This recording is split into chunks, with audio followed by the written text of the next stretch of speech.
This is 38C. What weapons did the Vikings use? Well, you can see pictured here the helmet, the axe, and the shield. Reminds me a little bit of the armor of God, but they were using it for selfish reasons. The spear and the sword.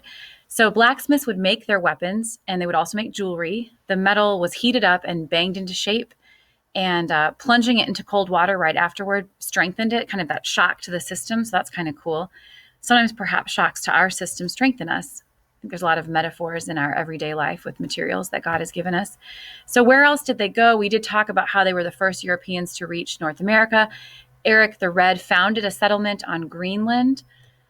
Let's show that map there. And he did make it to Newfoundland as well, but didn't stay. Although perhaps he left somebody behind who would become an indigenous person to be found later. They had settlements in Iceland by the 9th century. And the fact that they could get to Iceland and home means that technologically they could get to North America and home when they chose to, because this is some of the most treacherous, cold, icy water right there. So if you could get there and then go against the winds, you could get to North America. They settled in an area named Rus, and Russia comes from that word. So we get our name for Russia from the Vikings. Now, you'll learn in our next unit that Russia, especially the eastern portion, was also heavily influenced by the Mongol empires.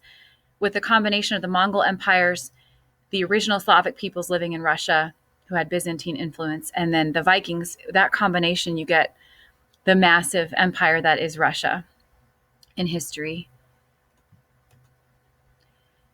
And interestingly, the French king gave the province of Normandy, you've heard of those beaches of Normandy from World War II, to a Viking duke named Rollo, like the candy, to stop him from attacking. So he got something on what's known as the European continent, the mainland. So how do we know about Vikings? How do we know this information that we've shared today? Well, we do know how to translate the Viking alphabet, called the Futhark. And the letters, which they were known as runes, were carved into wood or stone. And they called the stones rune stones when they carved letters into them. There were picture stones on grave monuments that tell stories about their history. European monks, European monks wrote chronicles about them. And Norse literature, known as the sagas, were written 200 to 300 years after the end of the Viking Age. So they wrote kind of like a historical fiction, if you will, where they blended mythology and magic into events that they actually had as people.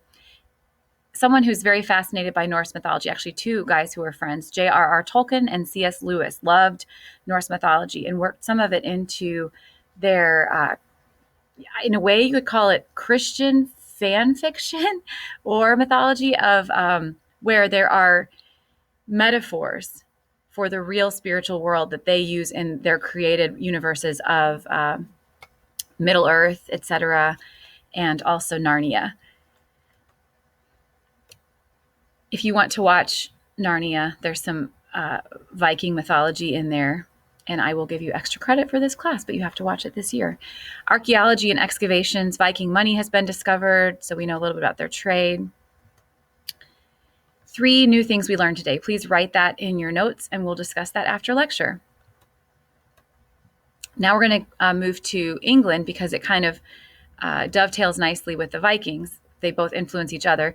So England is known for Anglo-Saxon culture, and we actually get the name England, Angland, land of the Angles, as in Anglo-Saxons.